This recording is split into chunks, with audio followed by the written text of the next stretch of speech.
31 जुलाई 2024 को हमास के मुखिया इस्माइल हानिया की हत्या हो गई थी। इससे पहले हिजबुल्लाह के टॉप कमांडर फुआद शुकुर की लेबनान की राजधानी बेरूत में एक हवाई हमले में मौत हो गई थी। इसके बाद से ही ईरान ने इजराइल को सबक सिखाने का ऐलान किया है और वो इसकी लगातार तैयारियों में लगा हुआ है। लेकिन अमेरिकी राष्ट्रपति जो बाइडेन पहले ही कह चुके हैं कि वो इजराइल की ढाल बनकर उसके आगे खड़े रहेंगे और बाइडेन के इस बयान से साफ हो गया है कि अगर इजराइल पर ईरान या लेबनान सीधा आक्रमण करते हैं तो अमेरिका उसकी रक्षा के लिए युद्ध में उतरेगा।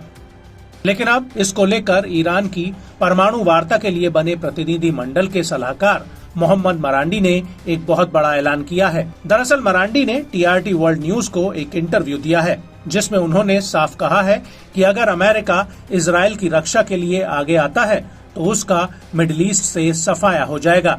TRT वर्ल्ड को दिए इंटरव्यू में मोहम्मद मरांडी ने कहा कि नेतन्याहू और उनके आसपास के लोगों के अलावा कोई भी युद्ध में विस्तार नहीं चाहता।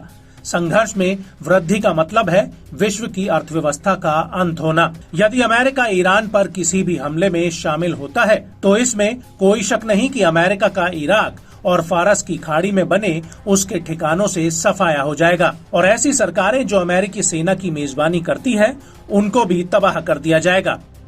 मरांडी ने आगे कहा कि ये छोटे शासन है, बहुत ही कमजोर तेल और गैस की संपत्ति वाले। अगर अमेरिका ईरान पर हमला करता है तो वे जिम्मेदार होंगे क्योंकि वो अमेरिकी ठिकानों की मेजबानी कर रहे हैं। वे जिम्मेदारी से बच नहीं सकते। और मरांडी ने आगे कहा कि अगर ये सच होता है तो अर्थव्यवस्था धराशायी हो जाएगी और ग्लोबल स्टॉक मार्केट में क्या चल रहा है ये किसी की आंखों से छिपा नहीं है। आपको बता दें कि मरांडी ने अमेरिका को नसीहत देते हुए कहा कि बेहतर है कि अमेरिका जो भी कर रहा है वो सोच समझ कर करे। मरांडी का कहना है कि हकीकत में ईरान के पास कोई विकल्प नहीं है, लेकिन इजराइल पर हमला करने से ईरान क्षेत्रीय युद्ध नहीं चाहता है। इस सब के बीच मरांडी का ये भी कहना है कि अमेरिका इजराइल को अत्याचार करने से रोक नहीं रहा है और इजराइल जो भी करता है अमेरिका उसे सुरक्षित करता है। वो यूरोपीय शासन को भी सुरक्षा दे रहा है। मरांडी का कहना है कि मेरा मानना है कि ईरान और प्रतिरोधी समूहों की धुरी को इजराइल को हत्याएं करने से रोकने के लिए सजा देनी चाहिए।